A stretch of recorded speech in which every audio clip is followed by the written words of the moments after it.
Fine, let's do it fresh. So let's talk about VShojo. What happened there?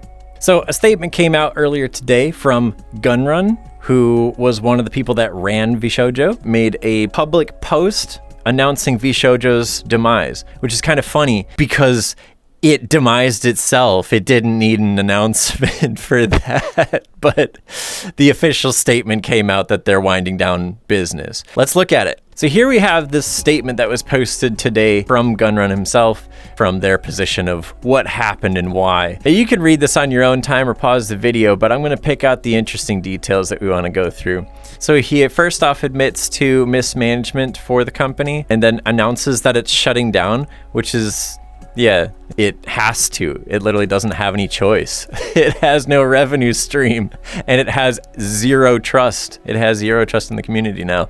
So the third line here, I think is really getting into where the problem started, was that they were focusing on fundraising to right the ship these past few months, indicating that there have been problems that couldn't be assuaged by just revenues alone, that they had to seek fundraising. So to lay the stage, over the past few years, we raised around $11 million to pursue a bold, talent-first approach in VTubing, prioritizing creators and community over short-term profits to achieve long-term sustainability. Very nice. Our funding went directly to our creators through generous splits, debut investments, infrastructure, concerts, events, and staffing, all designed to support them. We also wanted talent to own their intellectual property, which we knew was a unique creator-first approach for an agency. However, despite all our efforts, the business failed to generate the revenue we needed to sustain that model, and eventually we ran out of money.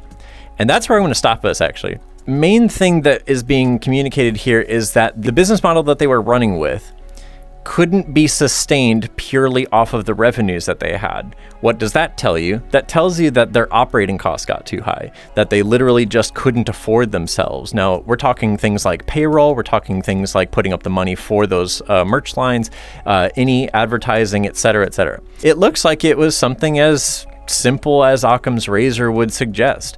The problem was actually in the launch of the business itself. And it's not because it was a talent-first business model. I actually challenge that. I think the business model was just fine. However, their execution set it up for failure from the start. What they suggested as a business model, I think actually does work. However, the way that they went about it was by approaching this as a startup. There's a few detriments that come with using venture capital dollars to fund your business like that. And therein, I think, lies the problem. In other words, I don't think it actually works very well as a startup model. I think it literally needs to run just like a classic business, where if you don't have enough money for it, then you earn it. If you don't have the money to scale it, then you only scale it as much as your revenues allow you to. And that's pretty much it. If you don't have the income, you can't spend it. So let's kind of talk about what was left out here. If you're not familiar with business, know that they're not all made the same. Surprise, surprise. If you're watching this, you've definitely heard the term startup. Now, a startup is a special kind of business that doesn't just go from day zero, work for many decades until you hit a multi-million-dollar revenues some decades later. No. Startups are focused on making a ton of money in a very short amount of time. And the way that they do that is with what's called VC funds, venture capital funds.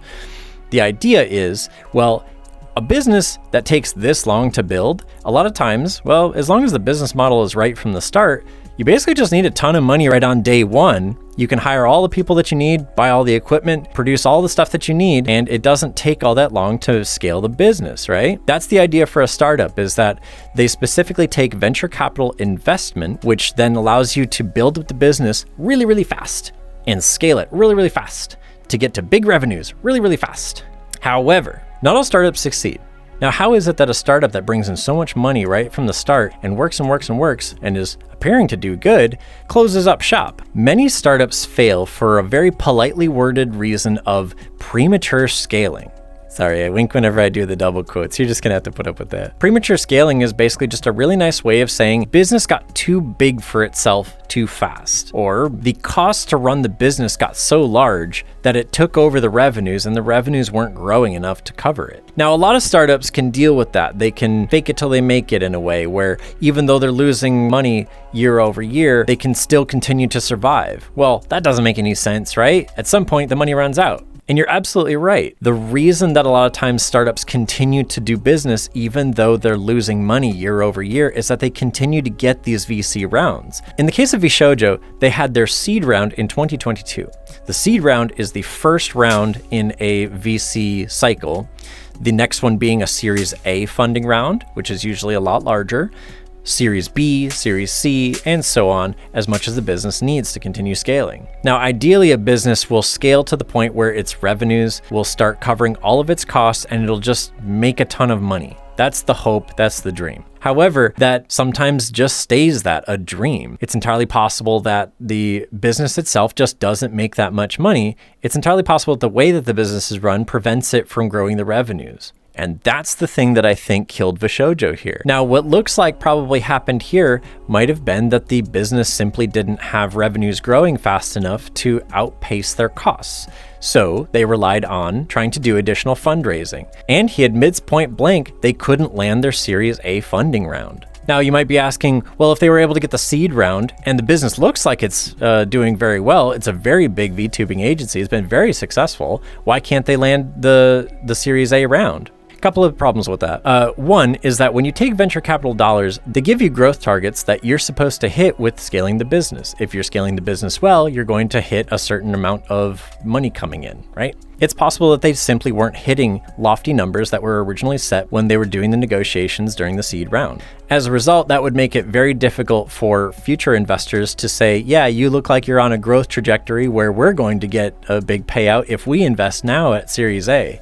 In which case, investors will get cold feet and basically just say, well, keep working on the business and get additional traction and then talk to us again in the future. In the meantime, the business is burning money. In that regard, I think the story of VShojo is partly a cautionary tale over mismanagement of the business, letting costs simply get so large that the business had to fail if it couldn't get venture capital dollars.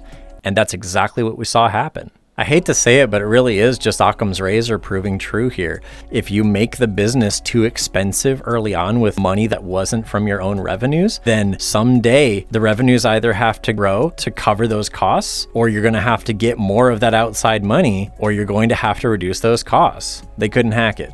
Now, there's another thing in here that you might not know about if you're not in the VC space, which is that venture capital dollars were a lot easier to come by during the fervor of the Web3 NFT crypto craze of 2020 and 2021. It is very well known that after that point, venture capitalists were a lot more careful with where they put their investment bets, and it was a lot harder for startups to get funded. And then there's also kind of a rough edge that's happening right now where venture capitalists are very interested in exactly one play, which is generative AI. To put it bluntly, if there's no generative AI in your product, you are unlikely to get talked to by a VC. Now, I have no insider knowledge on VShojo, but I'm gonna take a wild guess that they didn't have any Gen AI anywhere or not rolled out in such a big way that it would cause some 10x growth from where they're at today. Or should I say where they were at a few days ago? Then he goes on to apologize to everyone about how things went. Now, I've seen a lot of talk about how this could come into being a criminal case with how charity dollars were being misused by the company. But I'm going to tell you right now, I can't comment on anything legal-wise. I'm a sheep girl. And all I know is money. All I know is money. All I know is money. All I know is money. All I know is money. All I know is money. All I know is money. All I know is money.